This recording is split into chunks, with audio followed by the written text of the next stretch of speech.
السلام عليكم ورحمة الله وبركاته، شلونكم أصدقائي؟ إن شاء الله بخير. طبعا اليوم إن شاء الله شرحنا على تطبيق رائع جدا مثل ما قريتوا بداية الفيديو أو بعنوان الصورة الخاصة بالفيديو، هو أنه تقدر تكتب أي نص وراح يتحول هذا النص اللي أنت تكتبه إلى شكل أغنية أو إلى شكل كلام بصوت ترامب.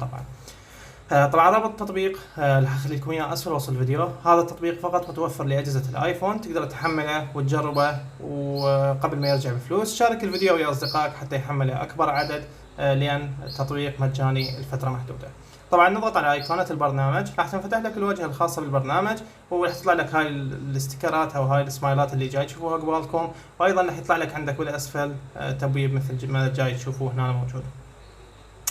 فنروح للتبويب اللي موجود من على جهة اليمين، وبعدها نبدي على جهة اليسار واحدة واحدة.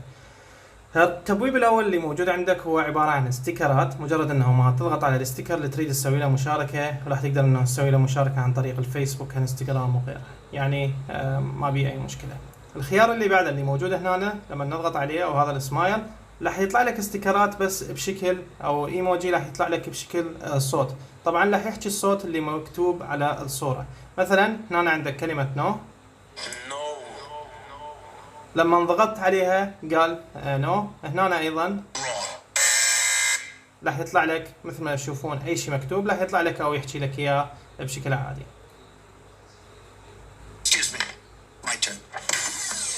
طبعا اذا تعجبك مثلا تريد تشارك وحده من عندهن، فتضغط على ايقونة المشاركة اللي موجودة هنا، وبعدها تسوي لها مشاركة على اي برنامج من البرامج اللي موجودة عندك.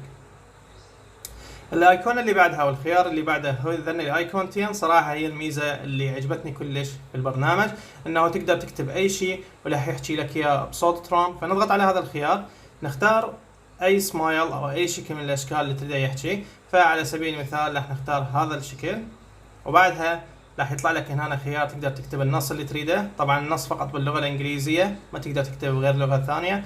فبالنسبة لي راح اكتب له مثلا هذا النص، بعدها اضغط على ايقونة السمايل وانتظر التحميل ونسمع شي يقول.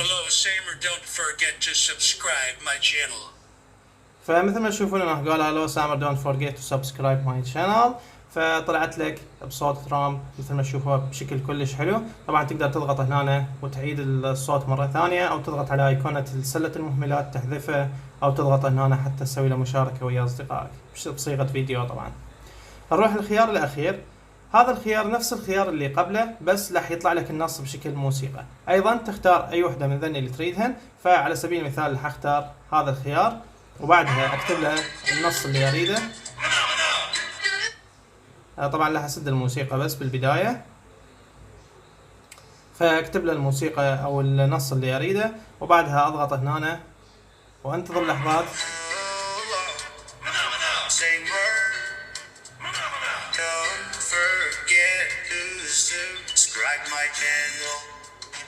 فمثل ما تشوفون طلعت لك الموسيقى انه دونت فورجيت، او الحكي اللي كتبته نفسه بالمقطع اللي قبله، بس طلعت بشكل موسيقى. ايضا تقدر تسوي اعادة للموسيقى وتشغل الفيديو او تمسحه، او تضغط على هاي الايقونة وتسوي له مشاركة ويا اصدقائك، سواء كان على الانستغرام او على اي برنامج من برامج التعديل او على الفيسبوك وغيره. طبعا هو هذا كان شرحنا اليوم. سارع بتحميل التطبيق لان التطبيق مجاني لفترة محدودة قبل ما يرجع بفلوس، وشارك الفيديو ويا اصدقائك حتى يحملوه ويستفاد اكبر عدد. طبعا لا تنسى ضغطك على اللايك والاشتراك بالقناة وتفعل الجرس. طبعا المزيد والافضل لكم بالايام القادمة. ترقبونا بالدرس القادم. تحياتي لكم، سلام.